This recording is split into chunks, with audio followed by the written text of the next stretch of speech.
Madam President, I would like to join others in congratulating you on your election as the President of the 73rd session of the United Nations General Assembly. I am confident with your wisdom and vast experience, this session will achieve the objectives of the theme for this session. I assure you of Malaysia's fullest support and cooperation towards achieving these noble goals. Allow me to also pay tribute to your predecessor, His Excellency Miroslav Lajcak, for his dedication and stewardship in successfully completing the work of the 72nd session of the General Assembly. I commend the Secretary General and the United Nations staff for their tireless efforts in steering and managing UN activities globally. In particular, I pay tribute to the late Kofi Annan, the seventh Secretary General of the United Nations from 1997 to 2006, who sadly passed away in August this year. Malaysia had a positively strong and active engagement with the UN during his tenure. Madam President, the theme of this 73rd session of the General Assembly, making the United Nations relevant to all people, global leadership, and shared responsibilities for peaceful, equitable, and sustainable societies, remains true to the aspiration of our founding fathers. The theme is most relevant and timely. It is especially pertinent in the context of the new Malaysia. The new government of Malaysia, recently empowered with a strong mandate from its people, is committed to ensure that every Malaysian has an equitable share in the prosperity and wealth of the nation. A new Malaysia emerged after the 14th general election in May this year. Malaysians decided to change their government, which had been in power for 61 years, that is, since independence. We did this because the immediate past government indulged in the politics of hatred, of racial and religious bigotry, as well as widespread corruption. The process of change was achieved democratically, without violence or loss of lives. Malaysians want a new Malaysia that upholds the principles of fairness, good governance, integrity, and the rule of law. They want a Malaysia that is a friend to all and enemy of none. A Malaysia that remains neutral and non-aligned. A Malaysia that detests and abhors wars and violence. They also want a Malaysia that will speak its mind on what is right and wrong without fear or favor. A new Malaysia that believes in cooperation based on mutual respect for mutual gains. The new Malaysia that offers a partnership based on our philosophy of prosper thy neighbor. We believe in the goodness of cooperation, that a prosperous and stable neighbor would contribute to our own prosperity and stability. The new Malaysia will firmly espouse the principles promoted by the UN in our international engagements. These include the principles of truth, human rights, the rule of law, justice, fairness, responsibility and accountability, as well as sustainability. It is within this context that the new government of Malaysia has pledged to ratify all remaining core UN instruments related to the protection of human rights. It will not be easy for us because Malaysia is a multi-ethnic, multi-religious, multicultural and multilingual country. We will accord space and time for all to deliberate and to decide freely based on democracy. Madam President, when I last spoke here in 2003, I lamented how the world had lost its way. I bemoaned the fact that small countries continued to be at the mercy of the powerful. I argued the need for the developing world to push for reform, to enhance capacity building and diversify the economy. We need to maintain control of our own destinies. But today, 15 years later, the world has not changed very much. If at all, the world is far worse than 15 years ago. Today, the world is in a state of turmoil, economically, socially, and politically. There is a trade war going on between the two most powerful nations, and the rest of the world is feeling the pain. Socially, new values undermine the stability of nations and their people. Freedom has led to the negation of the concept of marriage and families, of moral codes, of respect for each other. But the worst turmoil is in the political arena. We are seeing acts of terror everywhere. People are tying bombs to their bodies and blowing them up in crowded places. Trucks are driven into holiday crowds. Wars are fought and people beheaded with short knives.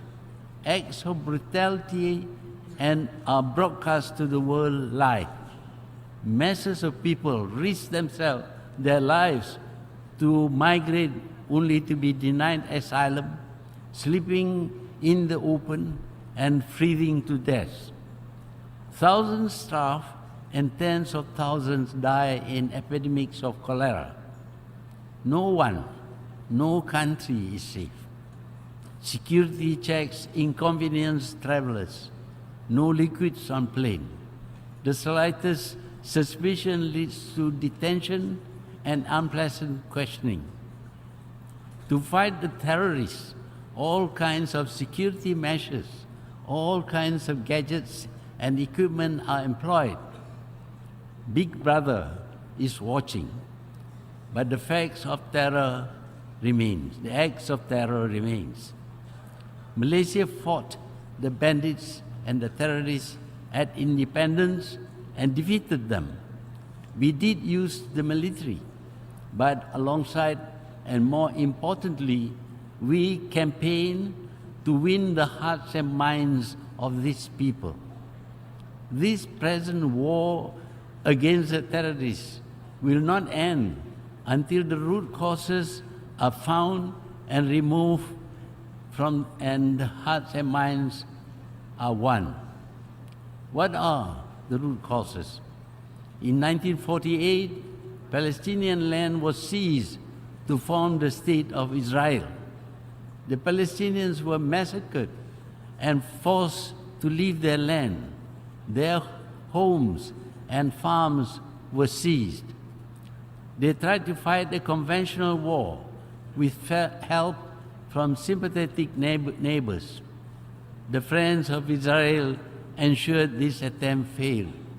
More Palestinian land was seized and Israeli settlements were built on more and more Palestinian land, and the Palestinians themselves are denied access to these settlements built on their land. The Palestinians initially tried to fight with catapults and stones.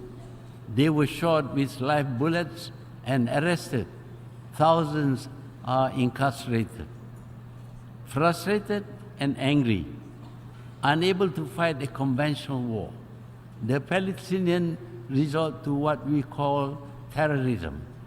The world does not care even when Israel breaks international laws, seizing ships carrying medicine, food, and building materials in international waters. The Palestinians fired ineffective rockets which hurt no one. Massive retaliations were mounted by Israel, rocketing and bombing hospitals, schools, and other buildings, killing innocent civilians, including school children and hospital patients, and more. The world reward Israel deliberately provoking Palestine by recognizing Jerusalem as the capital of Israel. It is the anger and frustration of the Palestinians and their sympathizers that caused them to resort to what we call terrorism. But it is important to acknowledge that any act which terrifies people also constitute terrorism, and states dropping bombs on or launching rockets which maim and kill innocent people also terrify people. These are also acts of terrorism. Malaysia hates terrorism. We will fight them. But we believe that the only way to fight terrorism is to remove the cause. Let the Palestinians return to reclaim their land. Let there be a state of Palestine. Let there be justice and the rule of law. Warring against them will not stop terrorism, nor will out-terrorizing them succeed. We need to remind ourselves that the United Nations organization, like the League of Nations before, was conceived for the noble purpose of ending wars between nations. Wars are about killing people. Modern wars are about mass killings and total destruction countrywide. Civilized nations claim that they abhor killings for any reason. When a man kills, he commits the crime of murder, and the punishment may be death. But wars, we all know, encourage and legitimize killings. Indeed, the killings are regarded as noble, and the killers are hailed as heroes. They get medals stuck to their chests and statues erected in their honor, have their names mentioned in history books. There is something wrong about our way of thinking with our value system. Kill one man, it is murder. Kill a million, and you become a hero. And so we still believe that conflicts between nations can be resolved with war. And because we still do, we must prepare for war. The old adage says, to have peace, prepare for war. And we are forever preparing for war, inventing more and more destructive weapons. We now have nuclear bombs capable of destroying whole cities. But now we know that the radiation emanating from the explosion will affect even the country which uses the bomb. A nuclear war would destroy the world. This fear has caused the countries of Europe and North America to maintain peace for over 70 years. But that is not for other countries. Wars in these other countries can help live test the new weapons being invented. And so they sell them to warring countries. We see their arms in wars between smaller nations. These are not world wars, but they are no less destructive. Hundreds of thousands of people have been killed, whole countries devastated, and nations bankrupted because of these fantastic new weapons.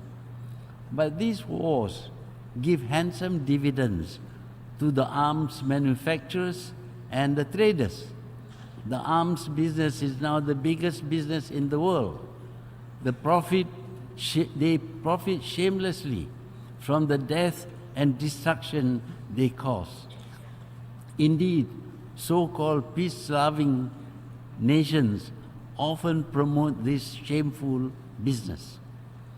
Today's weapons cost millions. Fighter jets cost about $100 million, and maintaining them costs as much as tens of millions. But the poor countries are pressured, persuaded to buy them even if they cannot afford. They are told that their neighbors or their enemies have them. It is therefore imperative that they too have these weapons.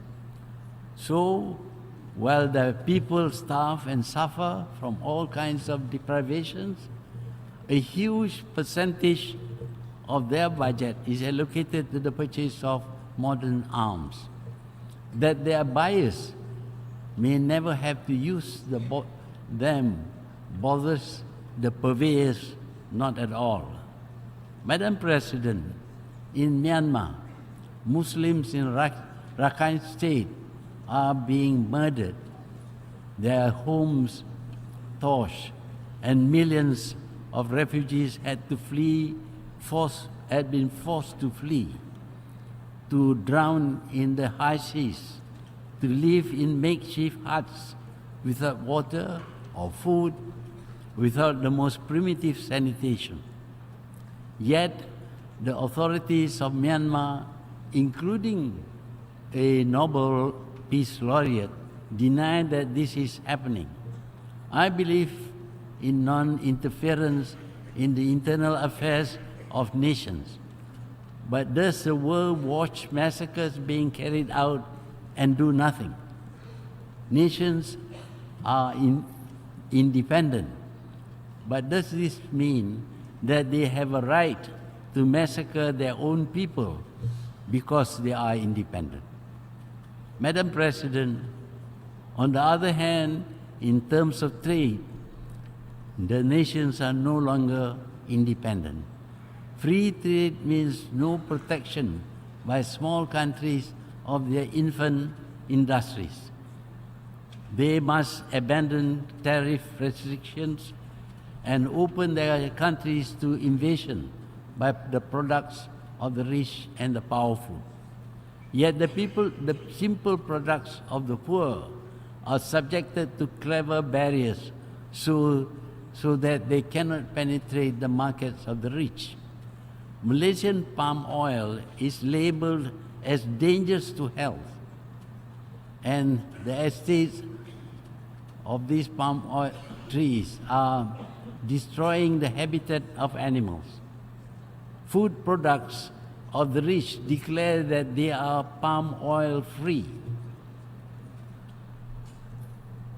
Now palm diesel are also condemned because they are decimating virgin jungles. These caring people forget that their boycott is depriving hundreds of thousands of people from jobs and a decent life.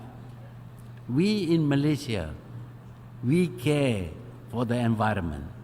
Some 48% of our country remains virgin jungle. Can our detractors claim the same for their own countries? Madam President, Malaysia is committed to sustainable development. We have taken steps, for example, in improving production methods to ensure that our palm oil production is sustainable. By December 2019, the Malaysian Sustainable Palm Oil Standard will become mandatory. This will ensure that every drop of palm oil produced in Malaysia will be certified sustainable by 2020. Madam President, all around the world, we observe a dangerous trend to inward-looking nationalism of governments pandering to populism, retreating from international collaborations and shutting their borders to free movements of people, goods, and services, even as they talk of a borderless world of free trade. While globalization has indeed brought us some benefits, the impacts have proven to be threatening to the independence of small nations. We cannot even talk or move around without having our voices and movement recorded and often used against us.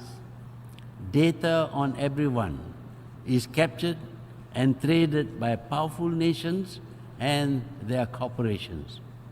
Malaysia lauds the UN in its endeavors to end poverty, protect our planet, and try to ensure everyone enjoys peace and prosperity. But I would like to refer to the need for reform in this organization.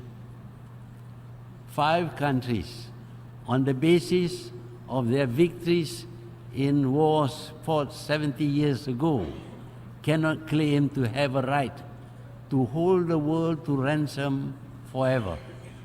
They cannot take the moral high ground, preaching democracy and regime change in the countries of the world when they deny democracy in this organization. I had suggested that the veto should not be by just one permanent member, but by at least 2 powers backed by 3 non-permanent members of the Security Council.